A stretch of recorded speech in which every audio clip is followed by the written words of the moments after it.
invade primero? ¿Qué célula? ¿Por dónde entra? Por las células M. A través de las células M. Les había dicho que las células M son enterocitos modificados. Entonces, no cumplen las funciones de un enterocito.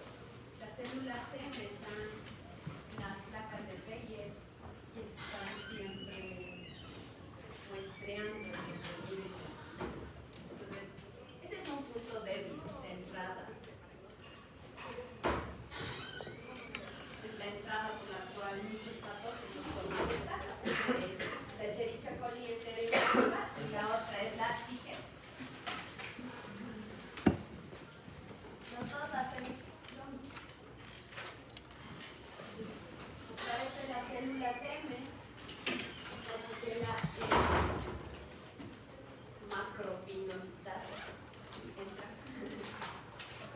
Es que los procesos de endocitosis pueden ser por endocitosis mediada por receptores, fagocitosis o pinocitosis. Las células M hacen pinocitosis, pero lo que dije es macropinocitosis. Entonces entra a las células M, primero infecta a las células M,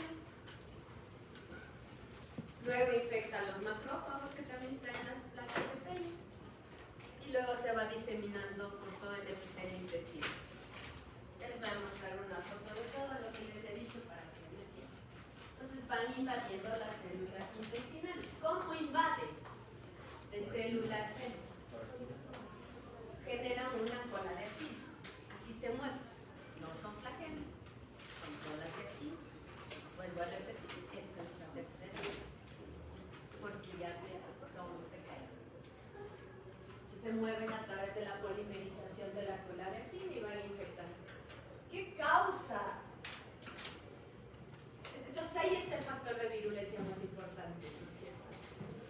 Y el mecanismo de virulencia es que se mantiene dentro de vacuolas. Dentro de las células M se mantiene, perdón, no. Una vez que estaban dentro de la vacuola, lisan la vacuola y salen al citoplasma. ¿Se acuerdan?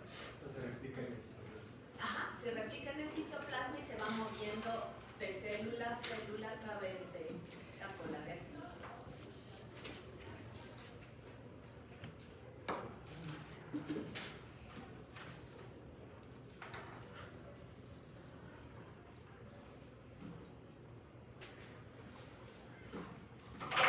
Entonces, ¿qué tipo de enfermedad causa Escherichia coli enteroinvasiva? ¿Cómo se llama la enfermedad? Disentería. ¿Se acuerdan de que trataba la disentería? Diarrea, moco, pus, sangre, fiebre. Eso es. Ok. Como todo esto también hace la Shigella, no necesitamos. Pero básicamente la Shigella disentería causa prácticamente la disentería. La Shigella disentería, esta especie en particular, la Shigella disentería, puede tener algo extra, un factor de virulencia extra. ¿Cuál es? La toxina Shiga.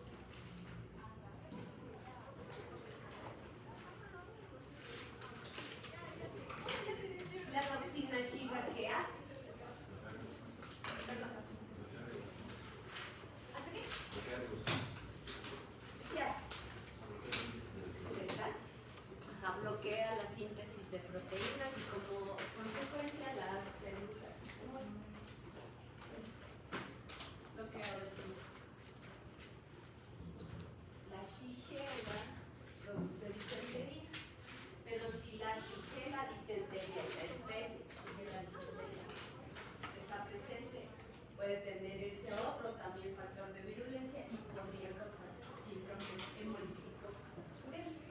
También.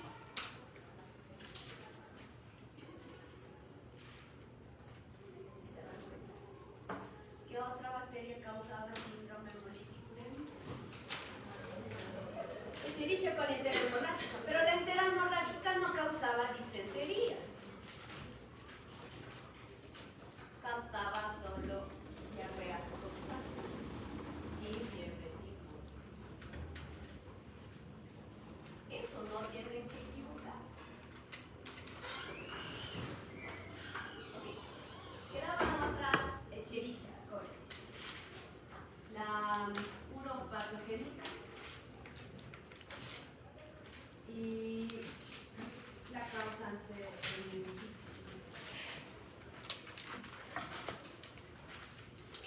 ¿Cuál es el principal? Entonces, para acordarse con P, ¿no es cierto? P les puede hacer recordar uno de sus factores de violencia más importantes. Pili o fimbria. ¿Sí? El pili tipo 1 es su principal factor de violencia. El pili o fimbria tipo 1. Pili tipo 1. ¿Y qué le ayuda el pili? No cualquier Escherichia coli causa infección de vías urinarias. Ustedes con la P se pueden acordar infección de vías urinarias. Pero también puede causar complicaciones como pielonefritis. Pero nos tenemos el pili tipo 1. Cuando vean un caso de infección de vías urinarias, no es cualquier Escherichia coli. Es una Escherichia coli con capacidad de invadir el urotelio. ¿Y qué le da esa capacidad de invadir el urotelio? El pili. Sin eso, ¿cómo? Entonces, ¿qué tipo de enfermedades puede causar? Una clásica infección de vías urinarias es ¿cómo se llama? Se me fue cistitis. Cistitis es la forma más simple. Infección de vías urinarias.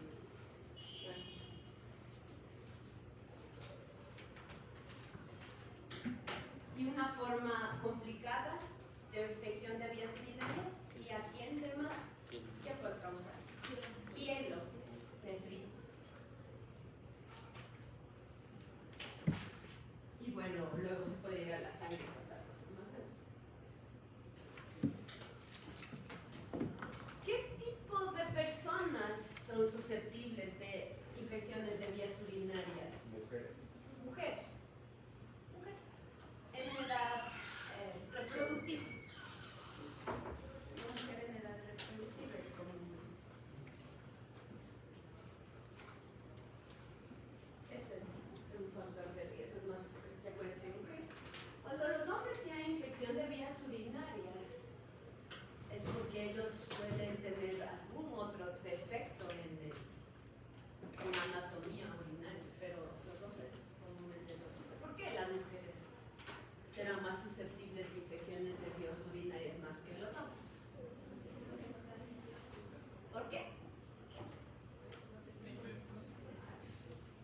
Es anatómico. La uretra es más corta en las mujeres. Ok. Eso con la Escherichia coli uropatogénica. Y ahora con la Escherichia coli causante de meningitis neonatal. Meningitis en neonatos. Yo no sé, me vendieron esto y me dijeron que era para...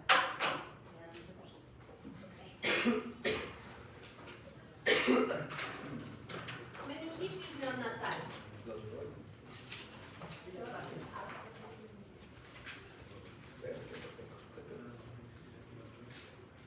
¿Se acuerdan de las meningitis de neonatos?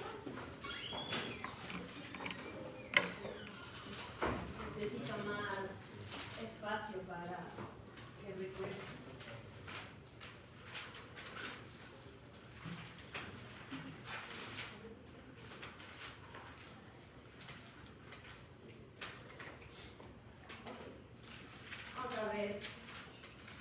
causa meningitis de neonatos. Les dije que la forma en que el cerebro graba es basado en asociaciones.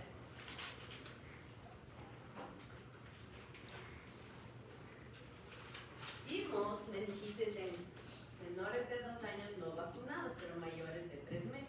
No es el mismo grupo, este es otro grupo. Son neonatos. Meningitis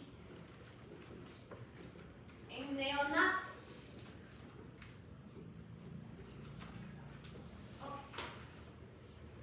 ¿Qué bacterias pueden causar meningitis en neonatos? Streptococcus agalactiae. Streptococcus agalactiae.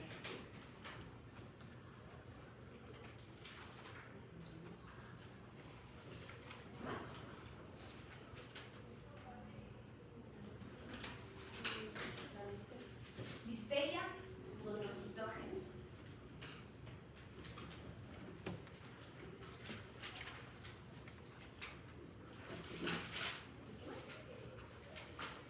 ¿La veo?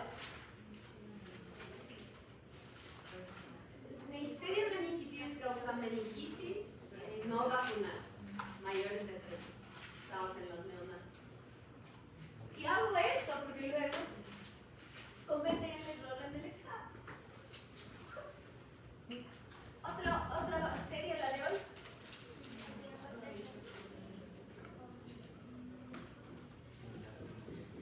Así le llaman ahora Escherichia coli de meningitis neonatal. Porque esta tiene un factor de virulencia característico que las otras no tienen. Ok. ¿Qué tiene de factor de virulencia el Streptococcus agalactiae? Factor de virulencia del Streptococcus agalactiae. Cápsula. Ahorita dijeron de la Escherichia coli también tiene cápsula. Este Escherichia coli tiene un antígeno capsular K1, ¿no es cierto? Cápsula. Pero esta no tiene cápsula. La Listeria monocitógenes tenía una forma particular de evadir el sistema inmunológico. ¿Perdón? Sí, pero antes evadiendo el sistema inmunológico. Tenía varias.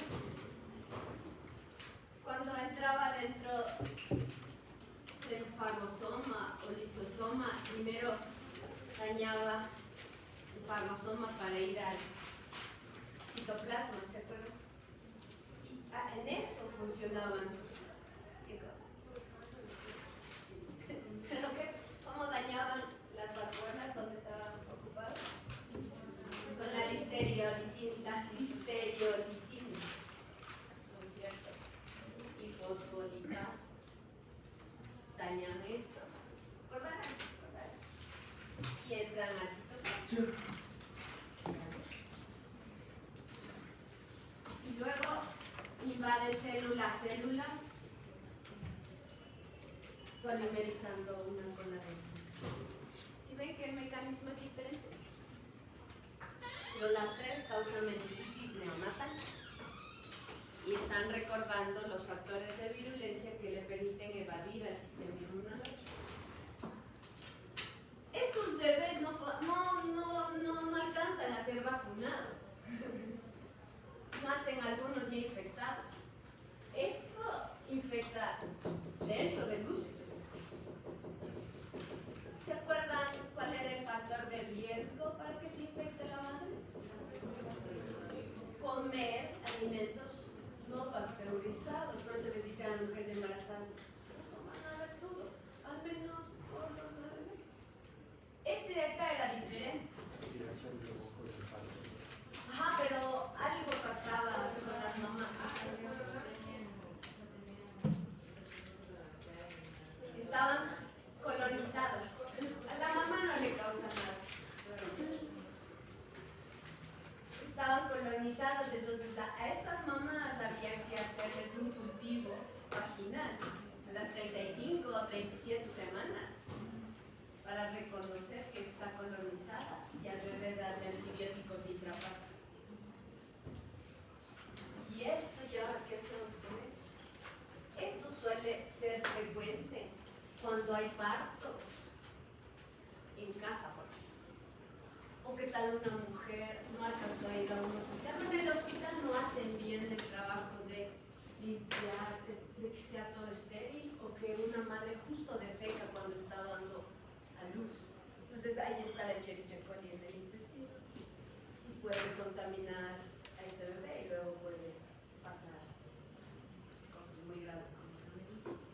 Entonces esto es más difícil de identificar porque esto vive en el intestino, pero hay que reducir el riesgo a cualquier forma de que el bebé sea colonizado. Por eso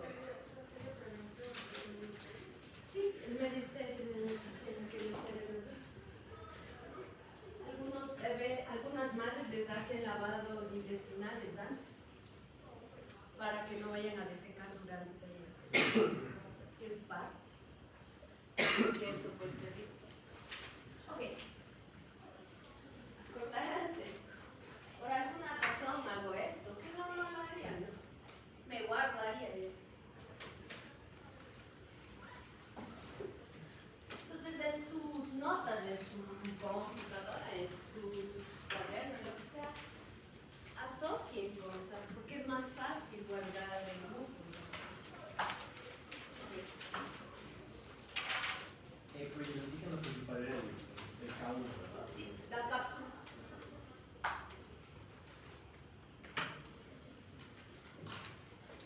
Entonces, esta figura lo único que hace es... Les voy a mostrar lo que les expliqué ayer, solo en...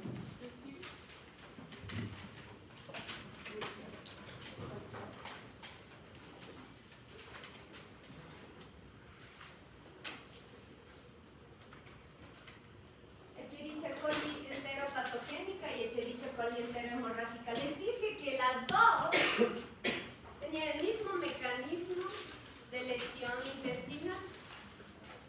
Borramiento, anclaje y borramiento. Lo que están viendo es borrada las vellosidades.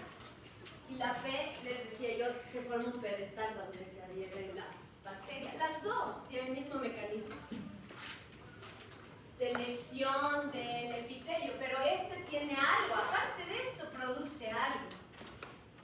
La toxina Shiga. ¿Qué es el correcto? La Escherichia coli enterohemorrágica.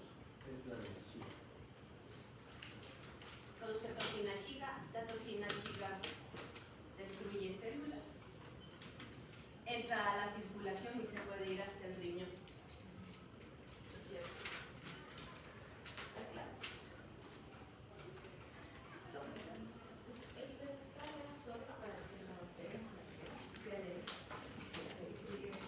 Sigue inyectando por el sistema de secreción todas las proteínas que aplanamos como tantos factores de biología. ¿Cómo se llamaba la enfermedad renal producida por Escherichia coli enterohemorrágica?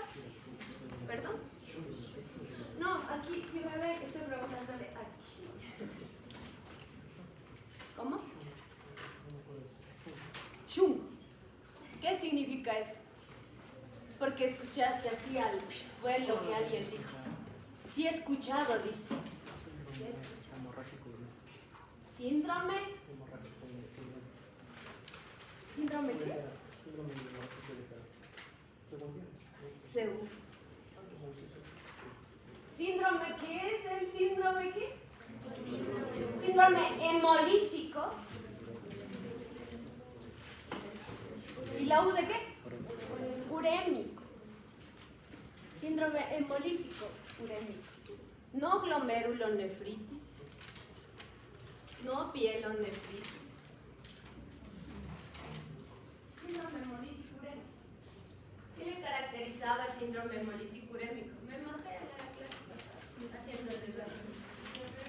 Insuficiencia renal, el síndrome hemolítico urémico.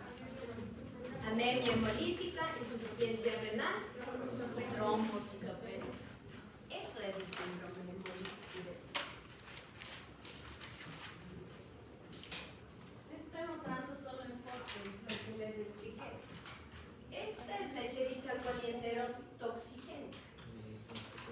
Escherichia coli enterotoxigénica. ¿Cuál es el factor de riesgo? ¿Quiénes serán los que frecuentemente se enferman por la Escherichia coli enterotoxigénica? Aquí estoy preguntando, no tiene que todo el mundo. Pero me maté en la clase pasada haciendo unas mnemotecnias. Ya la persona está gritando, o sea, porque ¿Cómo se le llama esa enfermedad? diarrea intestinal. Diarrea del viajero.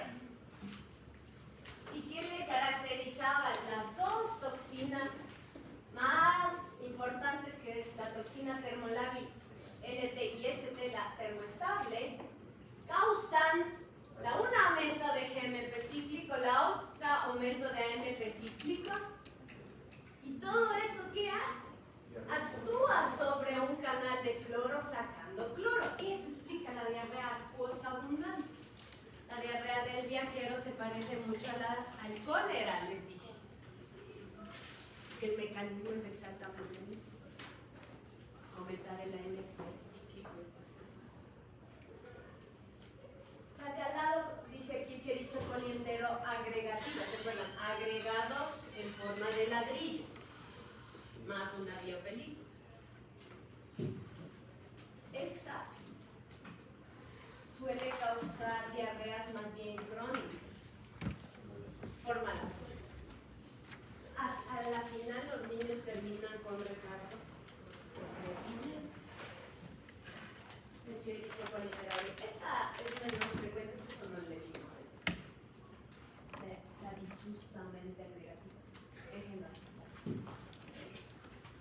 Lo que están viendo aquí es Escherichia coli entero invasiva. Aquí están las células dentro. Ingresa, luego infecta los macrófagos, supera los macrófagos, no hace nada, luego empieza a infectar el epitelio, célula a célula, célula a célula. ¿Cómo? Polimerizando la cola de aquí. Dos bacterias polimerizan la cola de aquí. En este caso tres, porque sería la Escherichia coli entero invasiva, la Shigella y Listeria.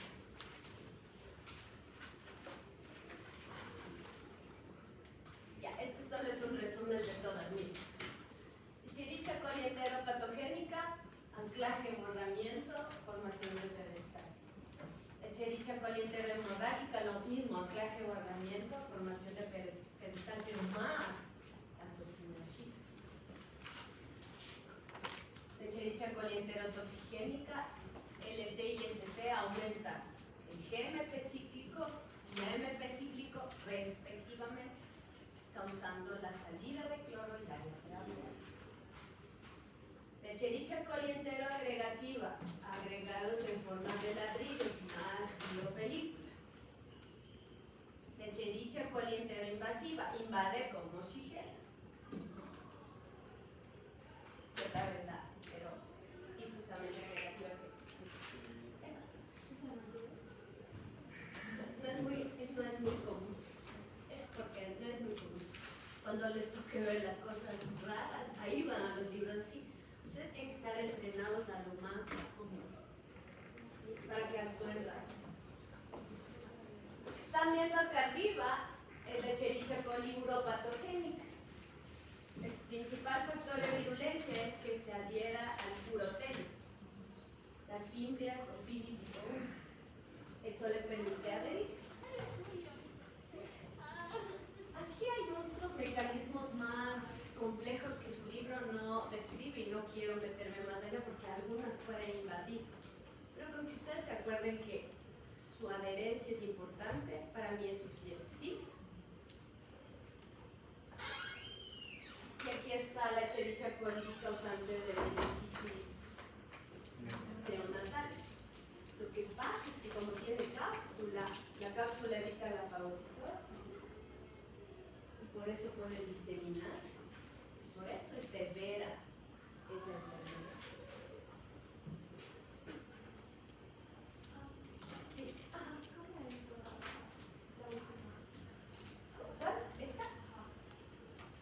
evita la fagocitosis. Algunos componentes que aquí se pueden describir, pueden entrar por endocitosis, sin fagocitosis. Y entra por endocitosis dentro de las células y termina diseminando. En algunos casos, los fagocitos pueden llegar a fagocitar cuando ya se activa la respuesta inmunitaria, pero como los son muy chiquititos, no pueden. Entonces, hay una descripción que aparentemente produce mutación a través de algunos receptores que tampoco están descritos es el estado de la célula intestinal, y luego a partir de ahí se puede diseminar a otros sitios. La cápsula siempre va a evitar la respuesta inmunitaria. Okay. Esto que está aquí es lo que hicimos ayer y hoy, ¿ya? ¿Qué pregunta?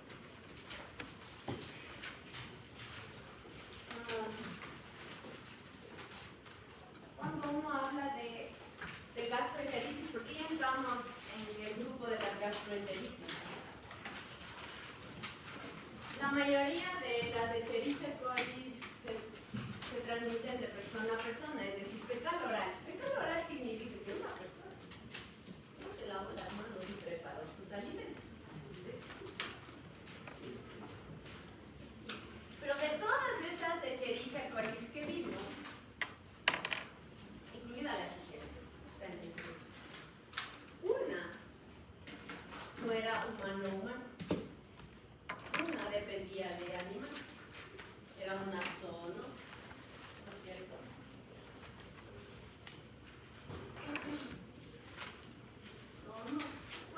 ¿Cuál de todas esas Escherichia coli era causada?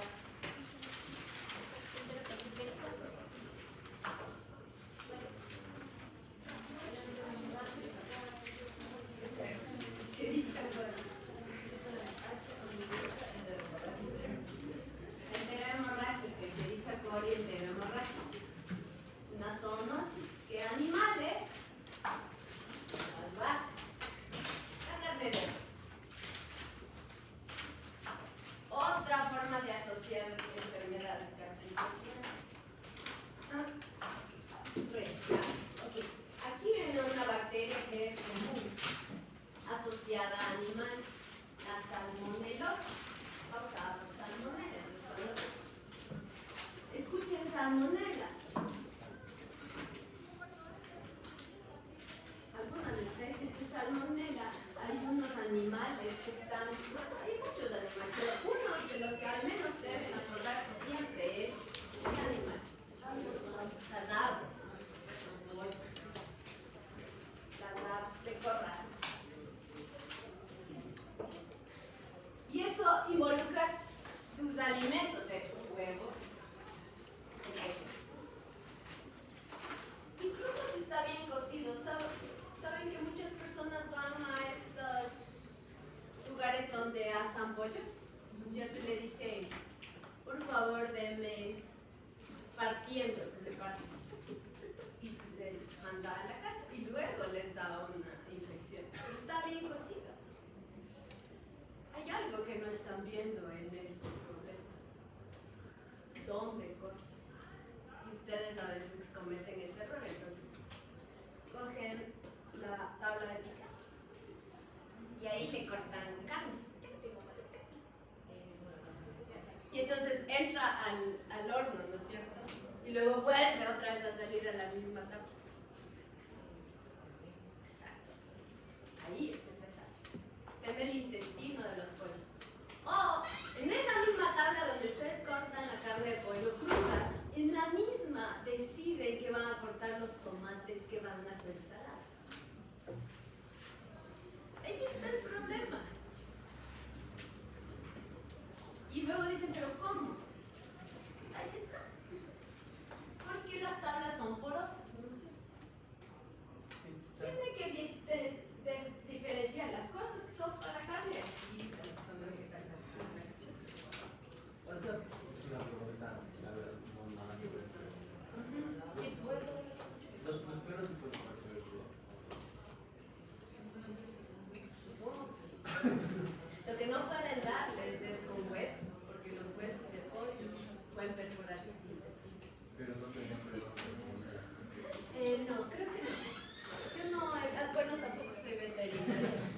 Salmonelosis, no es solos. Pero los animales están diseñados para comer carne. Sí, todo el tiempo. Problemas son los huesos, ¿ya? Ok, salmonelas. Pero ahí hay una excepción en las salmonelas. Hay unas salmonelas que son de humano a humano. Las dos. Salmonella tifi y paratifi. Los humanos son los reservorios. Los humanos, tifi y paratifi, ¿qué producen? Tifoidea o paratifoidea. La fiebre tifoidea o fiebre entérica le llaman. Al final no diagnostican ustedes por una gastroenteritis. Esa no es la clave. El nombre les dice fiebre entérica. La salmonela, entonces antes de seguir pasando, ¿en qué parte del cuerpo la salmonela tifi, paratifi se queda como reservorio? No está en el parto digestivo.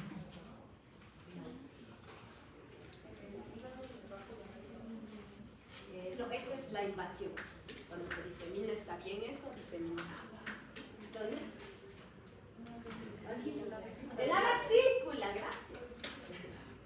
En la vesícula biliar, las personas que les da una salmonelosis, una tifoidea, y se curan ya.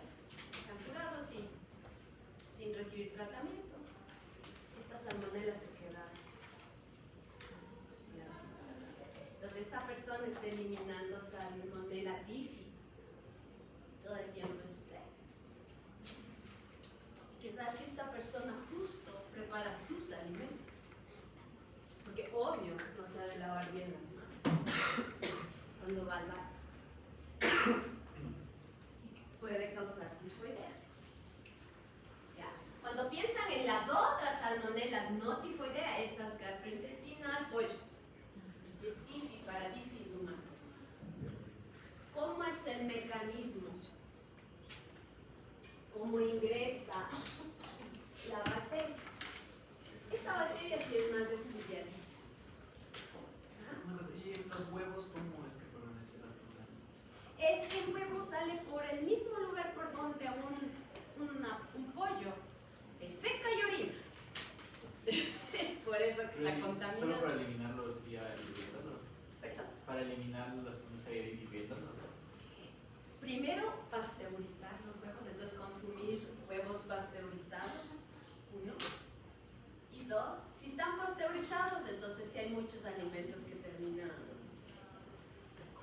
con los huevos crudos. Ahora, si los huevos no están pasteurizados, deberían ser cocidos, ¿no es cierto? Por eso las espumillas, seguramente para que sean muy baratas, seguramente no son pasteurizados los huevos y esa es una razón por la que le dan salmonelosis. ¿Cómo se pasteurizan huevos? ¿No? Se pasteurizan los huevos. Por el mismo mecanismo por el que se pasteurizan las otras alimentos. La pasteurización es una subida abrupta de la temperatura y bajada para que no se desnaturalicen las proteínas, porque les llegaría a ustedes sí se pasteuriza. Los huevitos que están con fecha de pasteurización. Sí. Esto es lo mismo con la carne ya. Ok, estamos aquí en salmonella. Ariel, está muy bonito. Eso me distrae mucho. Entonces, la salmonella, esta es la diferencia de la shigella, porque puede ser que ustedes se confundan, salmonella y shigella. La shigella sí salía de su vesícula y vasito plano. Salmonella. La salmonella tiene un mecanismo por el cual se mantiene en este endosoma y se replica ahí adentro.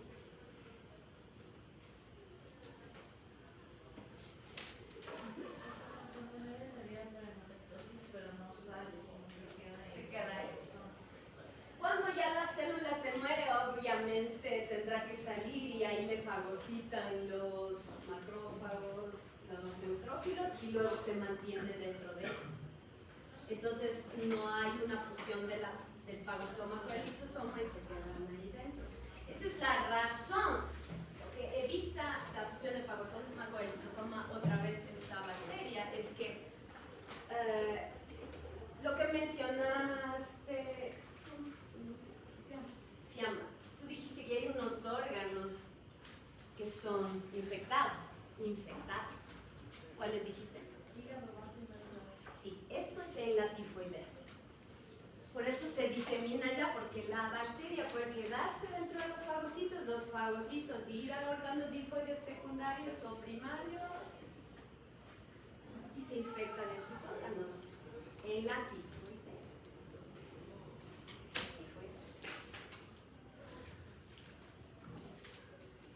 El sistema de secreción tipo 3 es el causante del ingreso y mantenerse replicando dentro de las vesículas. Así es como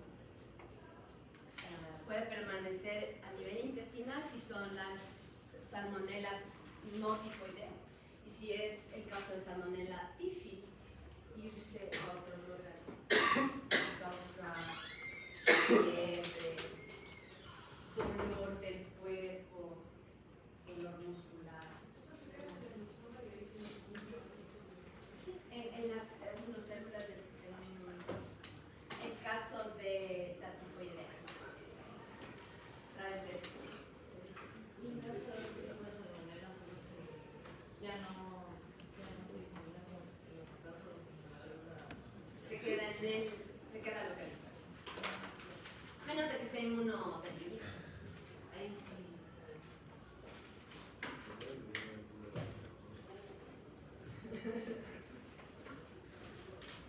¿Tienen preguntas? Sí, el libro decía que había dos tipos de sistema de secreción tipo 3. ¿Qué hace uno? Los dos tipos hacen lo mismo. Un sistema de secreción tipo 3 inyecta proteína. Y el tipo 4, porque en lo que leí de ahí, era no me parece que hablaste que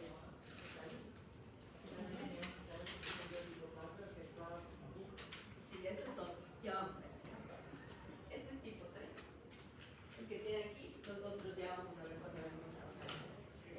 ¿Tienen preguntas? Ok. Aquí va otra bacteria asociada a animales. La Yersinia pestis.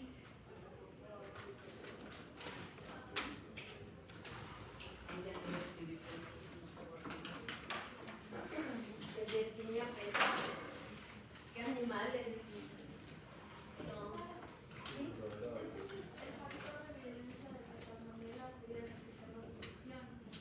Sistemas de secreción tipo 3.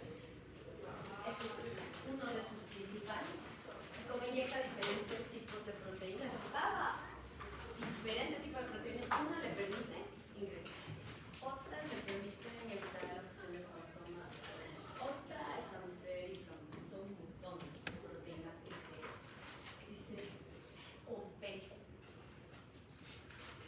Yersinia pestis. ¿Asociado a qué animales? Ajá, roedores. Ratas sobre todo, ¿no? Roedores.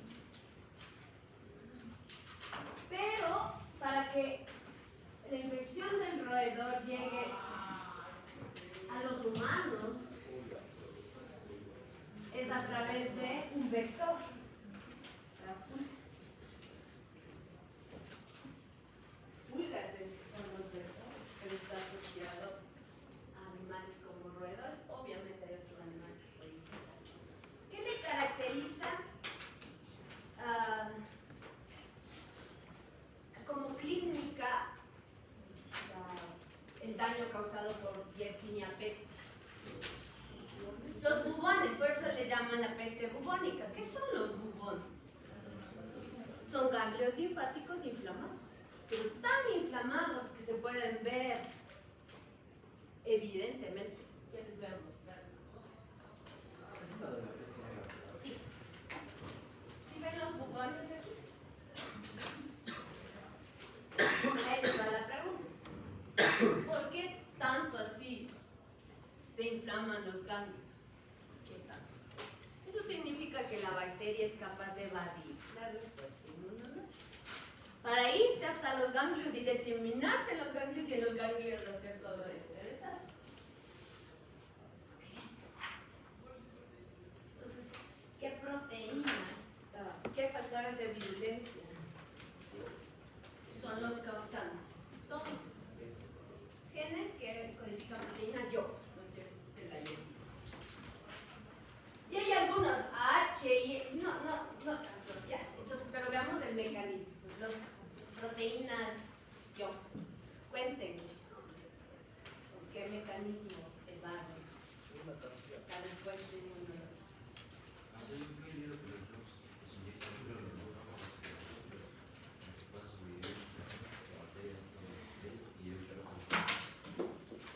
Ya, una vez.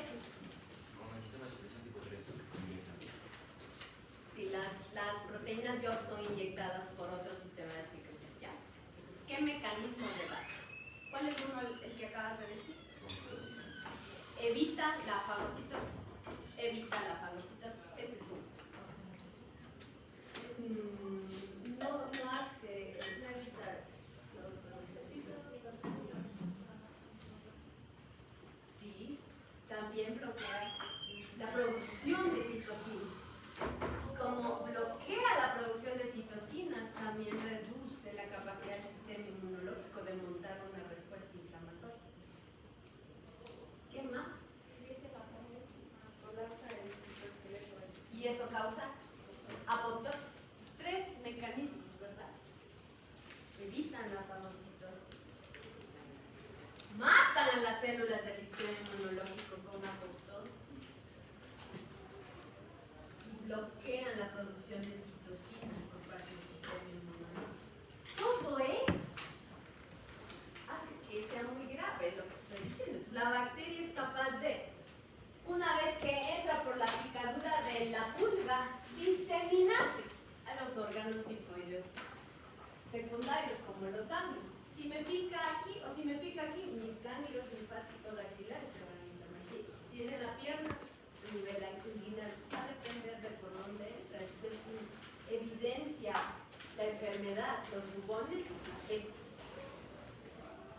Y ahora ustedes saben por qué esa gran capacidad de diseminación e inflamación a nivel celular. Ahí es donde se está diseminando la bacteria y por eso los ganglios. Es la forma clásica, ¿ya? La peste bubónica es la forma clásica y se transmite a través de vectores. Pero la menos clásica es la neumónica, es cuando ahí sí se puede transmitir de persona a persona. Una persona que tiene Yersinia pestis en los pulmones, o sea, una neumonía por Yersinia pestis, si tose, puede transmitir a otro. Pero eso es menos frecuente. Eso es menos frecuente. Lo más frecuente es la peste bubónica. Vectores, pulgas, animales involucrados en el. Y los mecanismos, ya saben, de evasión a través de las proteínas yo.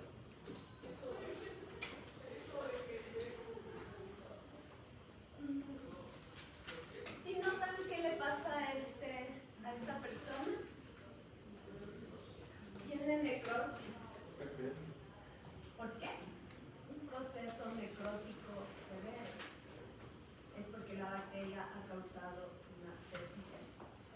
Como consecuencia de una septicemia, luego esta se complica con shock hipovolémico y si no hay sangre circulando a los tejidos, terminan los tejidos distales afectándose y muriendo de una forma muy grave si no es tratado a tiempo. Eso no es lo que está pasando.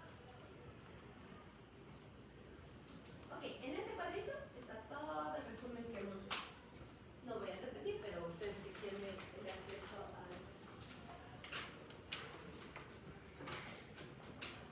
Ya, ¿se acuerdan? No me voy a borrar esto. Todavía hay bacterias zoonóticas que todavía tenemos. Lo que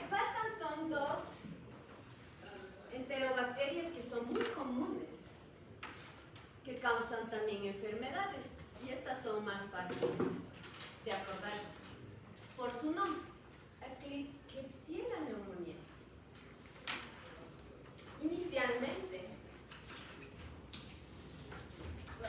estaba en el intestino, ¿no es cierto? Pero el problema es que ya es una bacteria comúnmente encontrada en los hospitales y multiresistente, la Klebsiella pneumoniae. Entonces, básicamente, las enfermedades más comunes por Klebsiella pneumoniae son nosocomiales. ¿Qué significa nosocomial? Que se adquieren a nivel hospitalario. Eso en el contexto hospitalario. ¿Cuál será la enfermedad más común que produce Klebsiella pneumoniae? Son muy severas. Si es una multiresistente la Klebsiella, los pacientes se pueden morir. El factor de virulencia más común es la cápsula.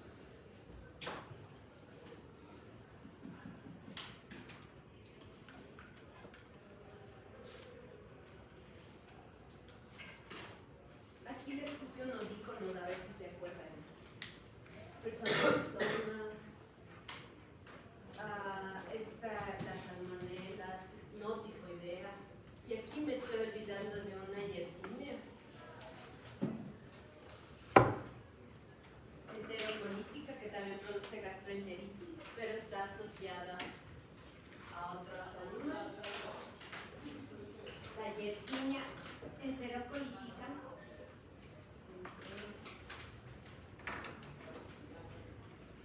con los mismos mecanismos de acción de evasión de las yersinias. Y ya vimos, inyectar NDO y evadir la respuesta inmunológica, esto hace lo mismo. Causa gastroenteritis. Y el factor de riesgo es comer alimentos contaminados, pero hay un animal que se asocia a esta enfermedad y son los cerdos.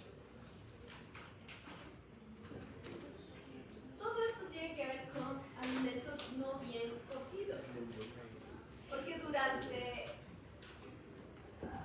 cuando matan a los animales en los camales, no siempre va a haber todas las medidas para evitar que el contenido intestinal contamine la carne. Eso es. Por más que los procedimientos sean más adecuados. Ok, les puse eso para que se acuerden. Y aquí hay uno que es bien importante sobre el trabajo. Proteus mirabilis es una bacteria intestinal. Entonces, si está en el intestino, eso es normal.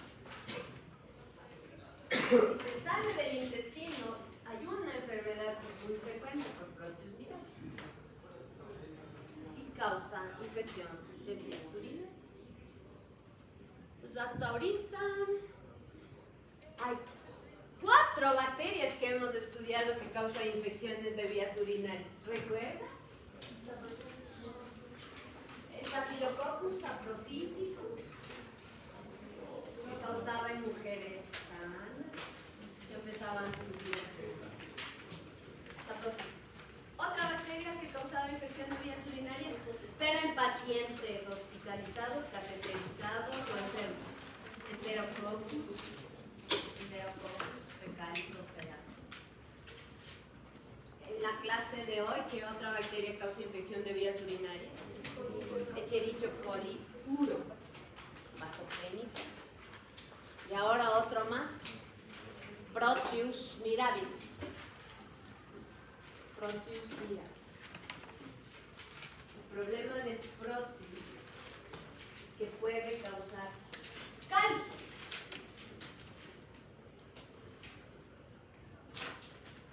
La pregunta es, ¿cuál es el mecanismo molecular por el cual el Proteus causa cáliz? La ureasa. Pues la ureasa.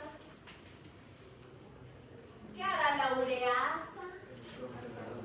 Escinde la urea en CO2 y amoníaco. amoníaco, ¿qué pH tiene? Alcalino. La orina, ¿qué pH tiene normalmente? Ácido. ¿Qué buscará hacer? ¿Neutralizar o alcalinizar? Porque la orina ácida está bien para evitar que se repliquen microbios. La ureasa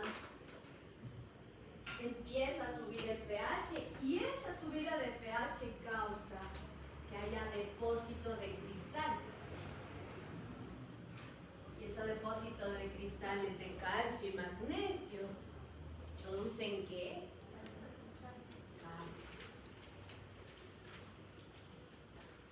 Cálculo renal. Ya sabe cuál es el mecanismo molecular.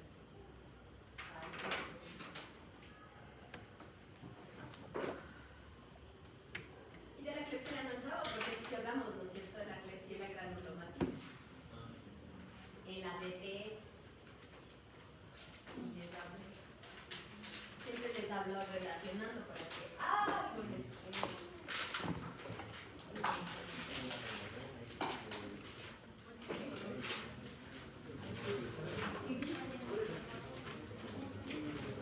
aumenta el pH porque empieza la ureasa a liberar los receptores del amoníaco y el aumento de pH es lo que se empiezan a depositar cristales de calcio, de magnesio, todo eso.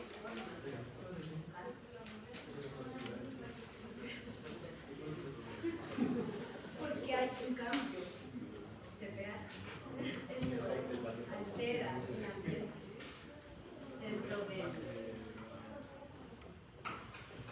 los riñones, de los uretres.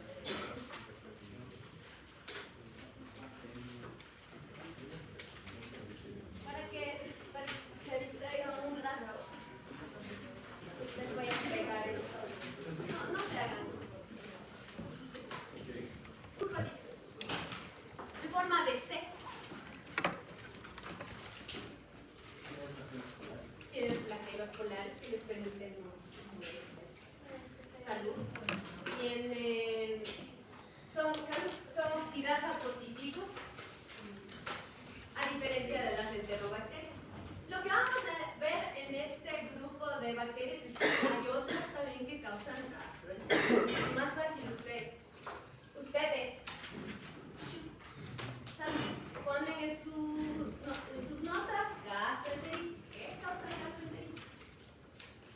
Les estoy haciendo dividir las que causan enfermedades, las que causan infección de vías urinarias. Cuando agrupan,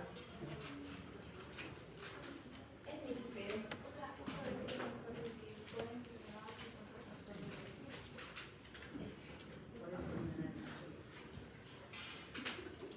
O de hecho, de la forma en que su cerebro se adapta mejor, yo solo sugiero, por ejemplo, alguien dice, no, es que para mí me funciona de esta otra forma.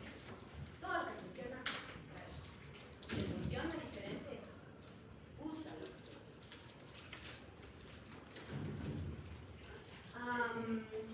Algo con los vibrios es que les gusta la sal.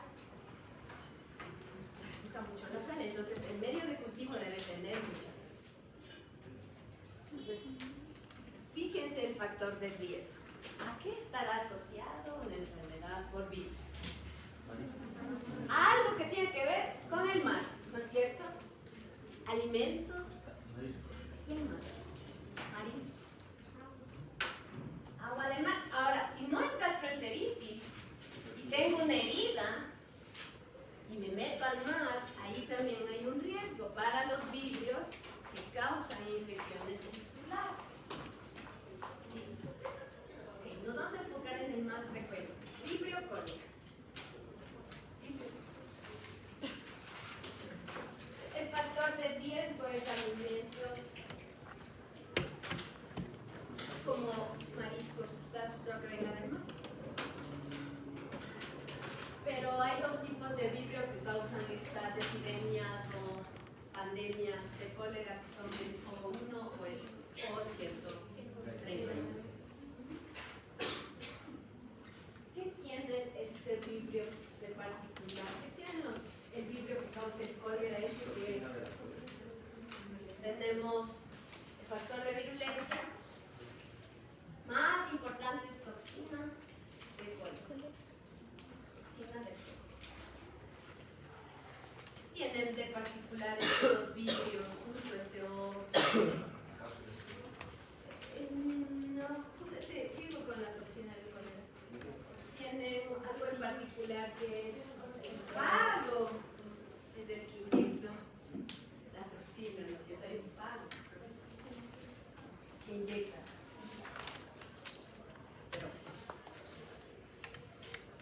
viene desde el fago, la casa. La toxina del cólera, ¿qué hace?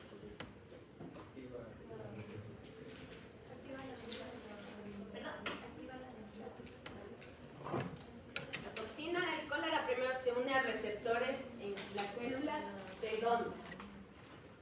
Intestino delgado. Entonces entra la toxina del cólera, se pega a los receptores del intestino, de los enterocitos, y entra la toxina. Pero antes de eso, ¿qué le permite al vibrio cólera moverse a través del intestino? Los flagelos, ¿no es cierto? Para que se acuerden.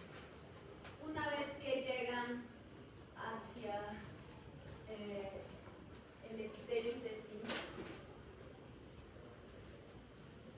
aquí es lo que van a ver. La toxina, que tiene dos componentes, entra la toxina. La toxina lo que hace es aumentar la actividad de adenilatoxiclasa y como consecuencia aumenta el AMP cíclico. Y el AMP cíclico cuando aumenta activa canales de cloro de la amina. ¿Saca qué? Cloro, primero saca cloro. Y con el cloro salen un montón de electrolitos. Por eso la diarrea es como agua de arroz, de tantos electrolitos que salen. Una persona desnutrida, un niño desnutrido con cólera, se puede morir si no recibe una rehidratación oral. Agua de arroz.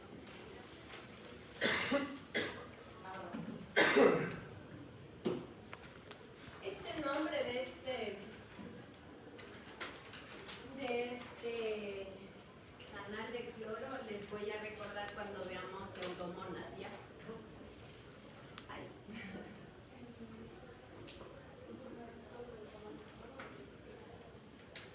Ese va. Ok. A mí me gusta esta ayuda mnemotécnica.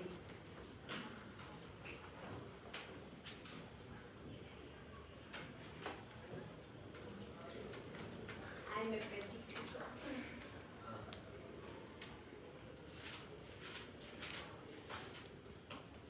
¿Cómo les puede ayudar? La C. Cólera. La A. ¿De qué será? No, de antrax. Porque estoy mostrándoles qué microbios, problemas causan. Este es el mecanismo de acción. De M está difícil, pero si le cambiamos de dirección, Echerichia, la E, ¿sí ven que es una E? Echerichia coli. ¿Cuál? ¿Cuál es coli? Pero toxigénica. La ETEC. ¿Y la P? Es que esto de ley le sirve para el segundo examen. La P aún no vemos. No, aún no vemos. Pero no es todo. Es pertusis. ¿Qué les estoy diciendo? Es que las bacterias esas que causan cólera, que causan pertusis, que causan esa bacteria Echerichia coli enterotoxigénica y el anthrax usan el mismo mecanismo de acción. Aumentan el AMP cíclico y sacan líquido del intra al extracelular. Pero el antrax no producía diarrea, pues. Pero había edema, y era la explicación del edema. La pertusis tampoco causa diarrea, ya cuando veamos de eso vamos a ver que es en los pulmones el problema. Cuatro cosas. Y ya les adelanté ahora.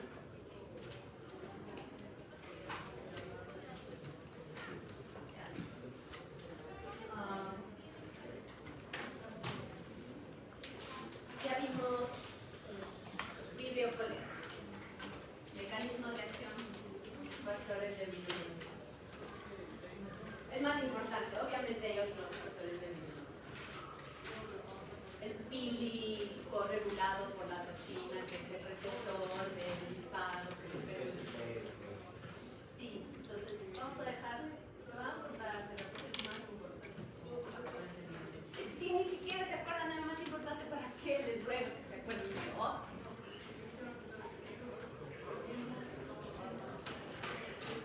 Ok, hay otros vibrios que también están asociados al consumo de mariscos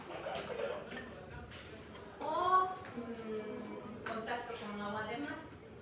Uno de esos es el vibrio parahemolítico. Una pregunta para el vibrio cólera. Si el vibrio cólera no tiene la toxina del cólera, ¿todavía puede causar diarrea acuosa? ¿Sí? ¿Por qué? ¿Por qué?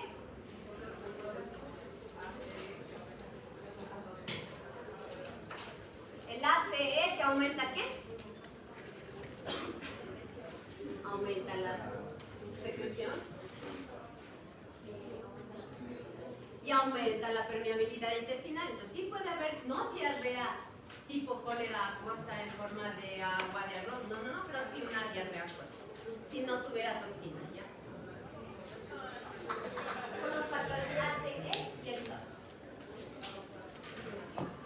Ya esa pregunta capciosa para la clase, no para el examen.